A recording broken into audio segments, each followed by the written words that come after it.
Parents of students killed in the Uvalde massacre want to sue the gun maker of the weapon used at Robb Elementary, and they want to sue the video game that made that weapon famous and social media that brought attention to it.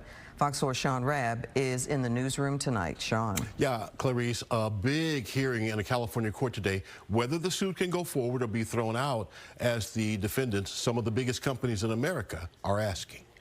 They're trying to connect a chain of events from what happened in that school that day, back through the fellow that brought the firearm to campus and started shooting, back to how he got the gun, got interested in it, and so on and so forth. The parents sue Call of Duty, the most popular game series of all time, for glorifying the same gun purchased and used by the 18-year-old in Uvalde, and the tech companies that gave both platforms, responsible in part for what happened at Robb Elementary.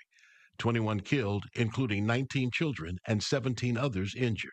There's a claim against the gun manufacturer for sort of selling to people like the buyer that ultimately dealt the harm in Uvalde. There's a claim against Activision for selling a game that essentially teaches you how to operate that kind of firearm. And there's claims against the social media companies for making the other companies look good. David Cole says both gun manufacturers and tech companies have federal laws that shield them from many of these type lawsuits.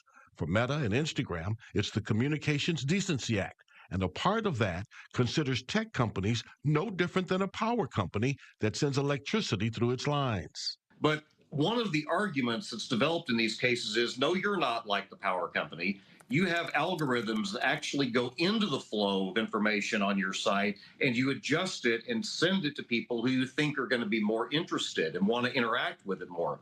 A lot of eyes watching, because the laws that protect Meta and weapons manufacturers are designed to insulate them from lawsuits about certain activities. If they can make a crack in that armor and get behind it, then they get to pursue discovery, then they get to build their case, then they go to trial, and that could really have some adverse consequences for the defendants. So Activision and Meta are the ones wanting to have this suit thrown out, and the hearing today has been like a mini trial with evidence submitted, witness testimony.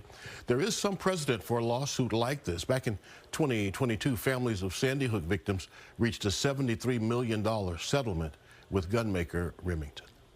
You will keep us posted on this. Sean Rabb, live in the newsroom. Thank you. Yes, ma'am.